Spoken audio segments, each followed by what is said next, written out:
come to TEDx, you always think about technology, the world changing, becoming more innovative. Think about the driverless. Everyone's talking about driverless cars these days, and I love the concept of a driverless car. But when I go in one, I want it really slow. I want access to the steering wheel and the brake, just in case, right? I don't know about you, but I am not ready for a driverless bus. I'm not ready for a driverless airplane. How about a driverless world? And I ask you that because we're increasingly in one. Right? I mean, it's not supposed to be that way. We're number one. The United States is large and in charge, right? Americanization and globalization for the last several generations have basically been the same thing, right? I mean, whether it's the World Trade Organization or it's the IMF, the World Bank, the Bretton Woods Accord on currency, these were American institutions, our values, our friends, our allies, our money, our standards. That was the way the world worked. So it's sort of interesting. If you want to look at how the U.S. looks, here it is. This is our view of how the world is run. President Obama has got the red carpet. He goes down Air Force One, and it feels pretty good. It feels pretty comfortable. Well, I don't know how many of you saw the China trip last week and the G20. Oh, my God, right? I mean, this is how we landed for the most important meeting of the world's leaders in China. The National Security Advisor was actually spewing expletives on the tarmac. No red carpet, kind of left out the bottom of the plane along with all the media and everybody else.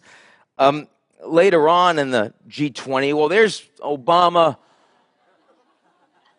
Hi, George. Hi, Norman. They look like they're about to get into a cage match, right? And they did. It was 90 minutes long, and they talked about Syria. That's what Putin wanted to talk about. He's increasingly calling the shots. He's the one willing to do stuff there. I mean, there's not a lot of mutual like or trust, but it's not as if the Americans are telling him what to do. Well, how about when the whole 20 are getting together? Then surely when the leaders are all on stage, then the Americans are pulling their weight. Uh-oh. Xi Jinping seems fine. Angela Merkel she always does that. She always does that. But Putin's telling Turkish President Erdogan what to do, and Obama's like, what's going on over there? You see? And it's not, the problem is it's not a G20. The problem is it's a G0 world that we live in, a world order where there is no single country or alliance that can meet the challenges of global leadership. The G20 doesn't work. The G7, all of our friends, that's history. So globalization is continuing. Goods and services and people and capital are moving across borders faster and faster than ever before, but Americanization is not. So if I've convinced you of that, I want to do two things with the rest of this talk. I want to talk about the implications of that for the whole world. I'll go around it. And then I want to talk about what we think right here in the United States and in New York. So why? What are the implications? Why are we here? Well, we're here because the United States, right? I mean, we spent $2 trillion on wars in Iraq and Afghanistan that were failed. We don't want to do that anymore. We have large numbers of middle and working classes that feel like they've not benefited from promises of globalization, so they don't want to see it particularly. And we have an energy revolution where we don't need OPEC or the Middle East the way we used to. We produce all that right here in the United States. So the Americans don't want to be the global sheriff for security or the architect of global trade. The Americans don't want to even be the cheerleader of global values. Well, then you look to Europe. And the most important alliance in the world has been the transatlantic relationship. But it is now weaker than it has been at any point since World War II. All of the crises, the Brexit conversations, the hedging going on between the French and the Russians, or the Germans and the Turks, or the Brits and the Chinese. China does want to do more leadership. They do, but only in the economic sphere. And they want their own value standards currency in competition with that of the U.S. The Russians want to do more leadership. You see that in Ukraine, in the Baltic states, in the Middle East, but not with the Americans. They want their own preferences in order. That's why we are where we are. So what happens going forward? Let's start easy with the Middle East. You know, I left a little out, but you get the general idea. Look, there are three reasons why the Middle East has had stability such as it is, right? One is because there was a willingness to provide some level of military security by the U.S. and allies. Number two, it was easy to take a lot of cheap money out of the ground because oil was expensive. And number three was no matter how bad the leaders were, the populations were relatively quiescent. They didn't have the ability, and many didn't have the will to really rise up against. Well, I can tell you in a G0 world, all three of those things are increasingly not true. And so, failed states, terrorism, refugees, and the rest. Does the entire Middle East fall apart? No, the Kurds will do better in Iraq, Israel, Iran over time, but generally speaking, it's not a good look. Okay, how about this guy, right? He's playing a poor hand very well. There's no question he's hitting above his weight. But long term, I didn't mean that. But long term, if you think that the Russians were antagonized by the U.S. and Europe expanding NATO right up to their borders when we said they weren't going to, and the EU encroaching them, just wait until the Chinese put hundreds of billions of dollars in every country around Russia. They thought they had influence. The Chinese are going to dominate it. The Russians are picking up the crumbs. In a G0 world, this is going to be a very tense 10 years for Mr. Putin. It's not all bad, right? Asia actually looks a lot better. There are real leaders across Asia. They have a lot of political stability. They're there for a while. Mr. Modi in India, Mr. Abe, who's probably about to get a third term written in the Liberal Democratic Party in Japan. Of course, Xi Jinping, who's consolidating enormous power, most powerful leader in China since Mao. Those are the three most important economies in Asia. Now, look, there are problems in Asia. We see the sparring over the South China Sea. We see that Kim Jong-un, just in the last couple of days, tested yet another nuclear weapon, right? But the leaders in Asia do not feel the need to wave the flag, to go xenophobic, to actually allow escalation of the geopolitical and cross-border tensions. They want to focus on long-term economic stability and growth. And that's what they're actually doing. Let's turn to Europe.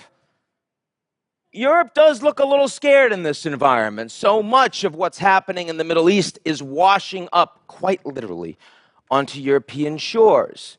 You see Brexit, and you see the concerns of populism across all of the European states. Let me tell you that over the long term in a G0 world, European expansion will be seen to have gone too far.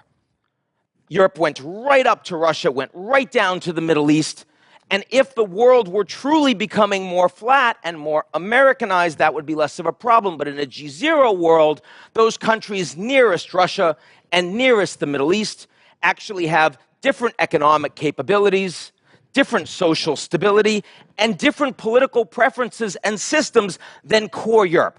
So Europe was able to truly expand under the G7, but under the G0, Europe will get smaller. Core Europe around Germany and France and others will still work, be functional, stable, wealthy, integrated, but the periphery, countries like Greece and Turkey and others, will not look that good at all.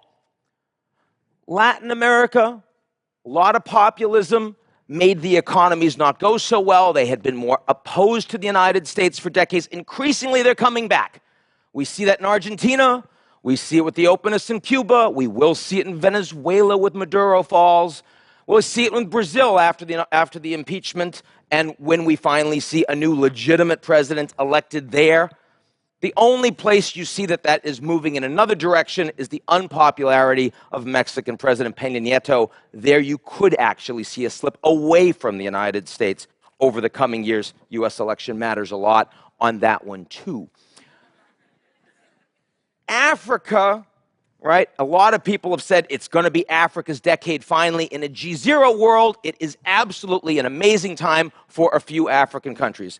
Those governed well, with a lot of urbanization, a lot of smart people, women really getting into the workforce, entrepreneurship taking off. But for most of the countries in Africa, it's going to be a lot more dicey. Extreme climate conditions, both radicalism, both from Islam and also Christianity, very poor governance, borders you can't defend, lots of forced migration. Those countries can fall off the map. So really going to see an extreme segregation going on between the winners and the losers across Africa. Okay, finally, back to the United States. What do I think about us? Because there are a lot of upset people, not here at TEDx, I know, but in the United States, my God, after 15 months of campaigning, we should be upset. I understand that.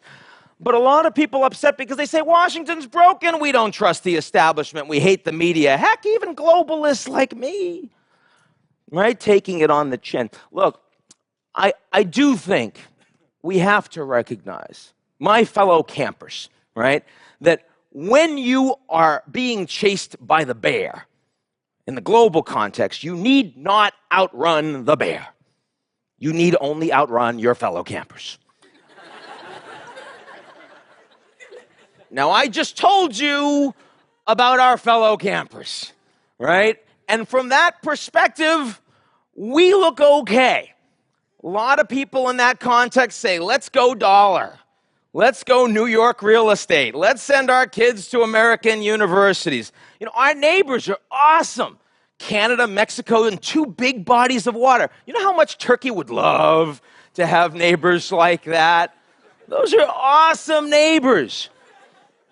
Terrorism is a problem in the United States. God knows we know it here in New York. But it's a much bigger problem in Europe than the US. It's a much bigger problem in the Middle East than it is in Europe. These are factors of large magnitude. We just accepted 10,000 Syrian refugees, and we're complaining bitterly about it, right? You know why? Because they can't swim here, right? I mean, the Turks would love to have only 10,000 Syrian refugees, the Jordanians, the Germans, the Brits, right? That's not the situation. So that's the reality of the United States. Now, that sounds pretty good. Here's the challenge. In a G0 world, the way you lead is by example. If we know we don't want to be the global cop anymore, if we know we're not going to be the architect of global trade, we're not going to be the cheerleader of global values, we're not going to do it the way we used to, the 21st century is changing, we need to lead by example. Be so compelling that all these other people are going to still say, it's not just they're faster campers. Even when the bear's not chasing us, this is a good place to be. We want to emulate them. The election process this year is not proving a good option for leading by example. Hillary Clinton says it's going to be like the 90s. We can still be that cheerleader on values. We can still be the architect of global trade. We can still be the global sheriff. And Donald Trump wants to bring us back to the 30s. He's saying our way or the highway. You don't like it, lump it, right? I mean, neither are recognizing a fundamental truth of the G0, which is that even though the U.S. is not in decline, it is getting objectively harder for the Americans to impose its will, even have great influence on the global order. Are we prepared to truly lead by example? What would we have to do to fix this after November, after the next president comes in? Well, either we have to have another crisis that forces us to respond. A depression would do that. Another global financial crisis could do this. God forbid another 9/11 could do that. Or, absent crisis, we need to see that the hollowing out, the inequality, the challenges that are growing and growing in the United States are themselves urgent enough to force our leaders to change, and that we have those voices through our cell phones, individually, we have those voices to compel them to change.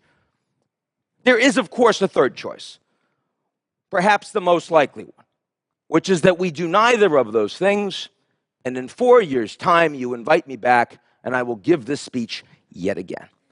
Thank you very, very much.